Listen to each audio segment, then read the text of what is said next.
Plagiant le père Maurice Zindel, qui disait « Ne parlez pas de Dieu, vivez-le », j'ai envie de dire ce matin, ne parlons pas de Marie, vivons-la. En effet, la vie spirituelle n'est pas un discours tout fait, plaqué.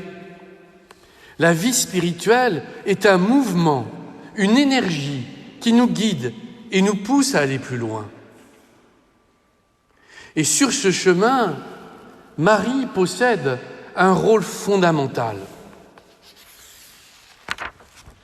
La lecture du livre de l'Apocalypse nous invite à tourner nos yeux vers le sanctuaire de Dieu qui est dans le ciel. Et à chaque célébration, je me dis qu'une église devient et une parcelle de ce sanctuaire divin. Et que nous sommes unis à tous les anges, à tous les saints, au Christ, à Marie, à Dieu lui-même, dans l'Esprit Saint, qui sont dans ce sanctuaire divin. C'est pourquoi il nous faut regarder non pas seulement avec les yeux du corps, mais avec les yeux du cœur, les yeux de l'âme. C'est avec ces yeux que nous pourrons voir ce qui est invisible, que nous pourrons toucher ce qui est impalpable, que nous pourrons saisir ce qui est insaisissable. Marie a le soleil pour manteau, la lune sous les pieds, sur sa tête une couronne de 12 étoiles. Ces quelques lignes, n'en parlons pas, vivons-les. Laissons-nous habiter par ce soleil, laissons-nous revêtir du manteau de Marie. Laissons notre esprit être entouré de ces 12 étoiles afin de pouvoir traverser l'obscurité et les difficultés du monde. Tout ceci ne se fera pas dans de grands discours. Une mauvaise lecture de Vatican II a conduit à rationaliser la foi.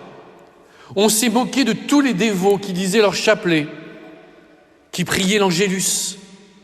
Nous sommes venus tellement intelligents que nous croyons faire l'économie de cette foi simple, de ces dévotions populaires qui aujourd'hui, fort heureusement, renaissent. Car là encore, dans notre Église, nous nous concentrons sans cesse sur ce qui ne va pas, alors qu'une forêt est en train de pousser.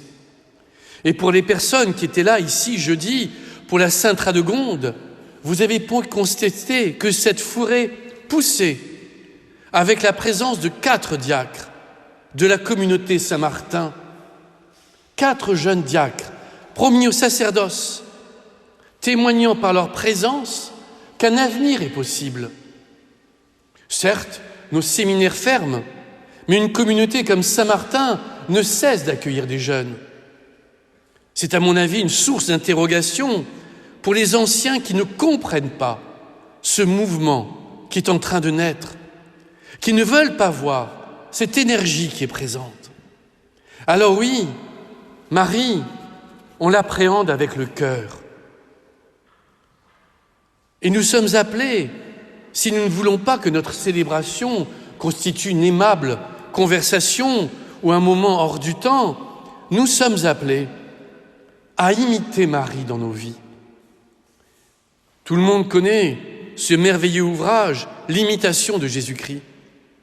Peu connaissent un ouvrage qui s'appelle l'imitation de Marie et qui nous invite dans notre vie spirituelle à nous nourrir de son exemple, à savoir dire oui à chaque instant à Dieu, à savoir être là, silencieux, à garder tout dans son cœur pour croître et grandir, à pouvoir dire comme Marie, « Mon âme exalte le Seigneur, exulte mon esprit en Dieu mon Sauveur ».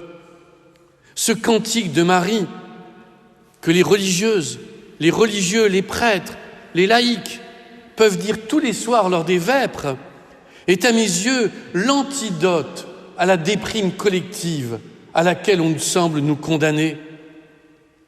Mais si nous voulons être habités par la lumière de Marie, être guidé par les étoiles qui l'entourent, il ne faut pas en rester en des mots. Il nous faut agir. Ainsi, nous aimons les paroles du pape François quand elles vont dans notre sens. Par contre, nous ne retenons pas les paroles du pape François quand elles nous dérangent. En novembre 2018, je le redis souvent, mais je le répète, peut-être qu'un jour, nous y arriverons. Le pape François a demandé à ce que tous les chrétiens disent le chapelet chaque jour. Qui d'entre nous dit son chapelet chaque jour? Certains diront « dévotion ancienne, je suis bien trop intelligent ». Le pape le demande. Pourquoi réfléchir? Agissons. Il ne s'agit pas d'un rituel, mais il s'agit de se nourrir de cette prière, de se nourrir de ce contact avec cette femme, Marie, qui aujourd'hui est élevée au ciel. Marie est un chemin vers Jésus-Christ. Jésus qui nous guide vers le Père. Et si nous ne passons pas par Marie, comment arriverons-nous au Christ? Aujourd'hui, l'Angélus semble être une prière désuète. Qui d'entre nous a prié l'Angélus cette semaine? Et pourtant, l'Angélus scande le temps et nous permet de nous retrouver régulièrement devant Marie. Alors arrêtons de jouer au plus intelligent et sachons écouter le pape, celui qui nous guide spirituellement, qui nous amène à grandir. Pour terminer, bien entendu, je parlerai de l'importance de Marie dans le combat spirituel. Et ce texte de l'Apocalypse nous le rappelle. Il était déjà anticipé dans ce que les doctes théologiens appellent le proto-évangile, qu'on trouve dans le premier livre de la Genèse, où on annonce qu'une femme écrasera du talon le démon.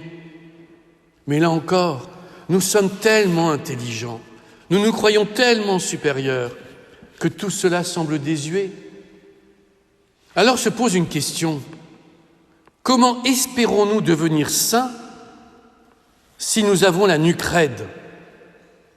Comment espérons-nous devenir saints si nous n'écoutons pas le Saint-Père, notre guide? Mais peut-être n'avons-nous pas envie de devenir saints? À chacun d'entre nous de répondre.